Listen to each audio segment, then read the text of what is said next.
Орой мэдрэг үзэгчтэй арай хэрчлээд цогцлоо зэс бэлтгэн хүрээдэг нутгийн цаг мэдээллийн хөтөлбөрийн баасан гарагийн дугаар эхлэхэд бэлэн боллоо. Анхаарлаа хандуулно.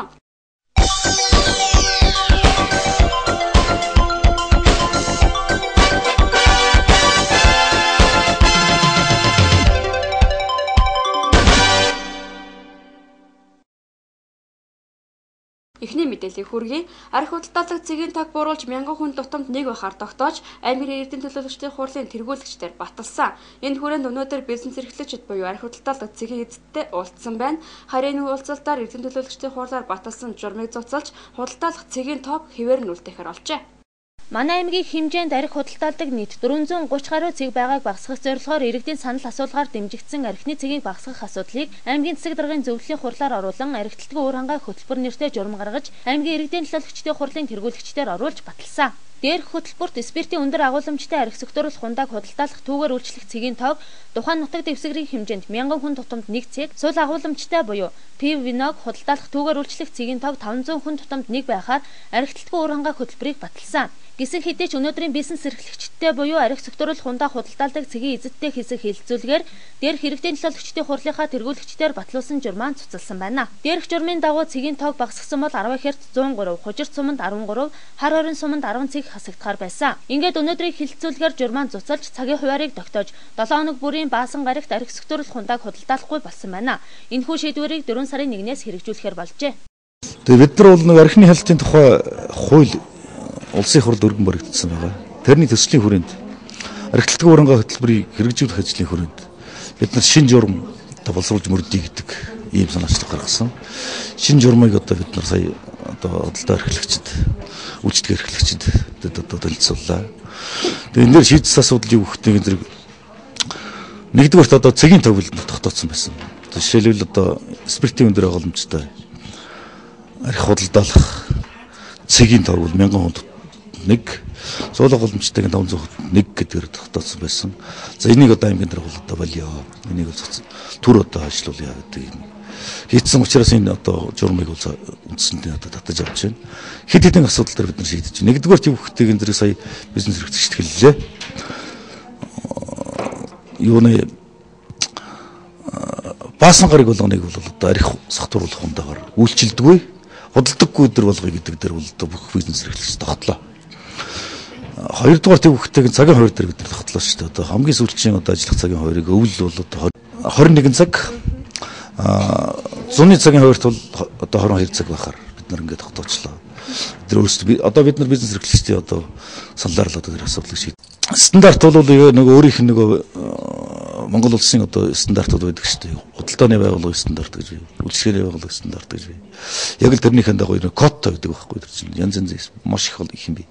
Тэрнийхэн дагуу одоо стандартынхаа 80% хангасан тохиолдолд одоо арх сохтууруулах хундаагаар үйлчлэх, худалдаалах эрх авна гэж ойлгох хэрэгтэй. Архитект согтурснаас үүдэлтэй гэмт хэргийн 74.4% нь гэр бүл ахуй хүрээнд үлдэгдэж байгаа нь гэр бүлийн хүч хэрхэллийн үндсэн шалтгаан болж хүүхэд эмэгтэйчүүд ахмад наснуудын эрүүл амар тайван амьдрах нөхцөл боломжийг ихээр алдагдуулж цаашлаад зам тээврийн осол эрдэнэт хүний аймнаас хохирсоор байгаа юм а. Энэ бүгдийг багасгах зорилгоор аймгийн иргэдийн төлөөлөгчдийн хурал гих их айлаар батлуулсан журам ийхүү өнөөдөр бизнес эрхлэгчид гих хүмүүсийн саналаар цуцлагдлаа. Дээрх цагийн хуваараар зуны цагт өглөө 9-оос орой 22 цаг хүртэл, харин өвлийн улиралд өглөө 9-оос орой 21 цагийн хооронд арх сөгтөрөл хундааг худалдаалж байхаар болжээ. Түншлэн арх зарах зөвшөөрлийн хугацаанд дууссан цэгийн зөвшөөрлийг сунгаж, дээр гарсан шийдвэрийг 3 удаа зөрчсөн тохиолдолд зөвшөөрлийг нь цуцлах юм байна.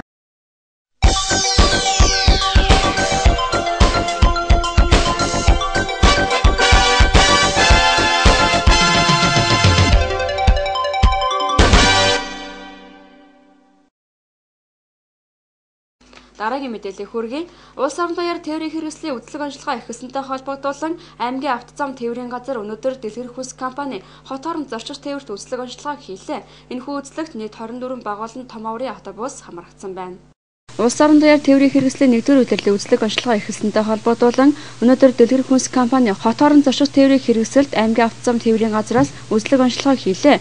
Тус үзлэгт нийт 24 том болон бага аварийн автобус хамрагдсан юм. Эдгээр 24 автобус нь бүгд Сонгон нархан дүүргийн автоонцлогоонд бүх тээврийн хэрэгсэл нь ороод тусгай зөвшөөрлөө авсан юм байна.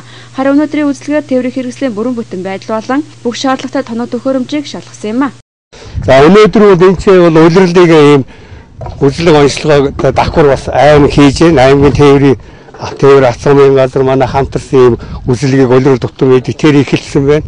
За энэ үзэл онцлогоогоор бол стандарт заагдсан тээврийн хэрэгсэл байх ёстой ямар одоо нэмэлт төхөөрөмжүүд байна тэр бүгдийг үзнэ.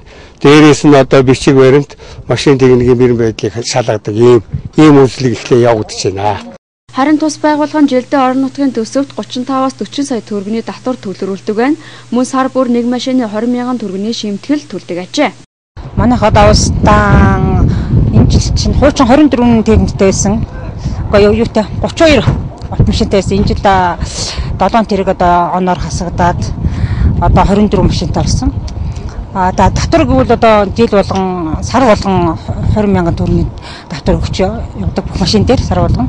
Тэгээд тэрүүгээр татвар авдаг. Зүгээр шимтгэл гэвэл энэ юунаас автоэрийн үндэсний тээврийн авцамын газарт 8% шимтгэлээ өгөөд байдаг зочиж явдаг литрийн гişүүд 8% шимтгэлээ өгөөд явдаг.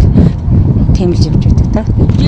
Дэлгэр хүнс компани зочид тээврийн жилдээ дунджаар 40 гаруй мянган хүн тээвэрлэдэг бөгөөд 2002 оноос үйл ажиллагаагаа жигдрүүлэн өнөө хүртэл авар асал гаргаагүй иргэдийн ая тухтай байдлыг ханган ажиллаж байгаа юм байна.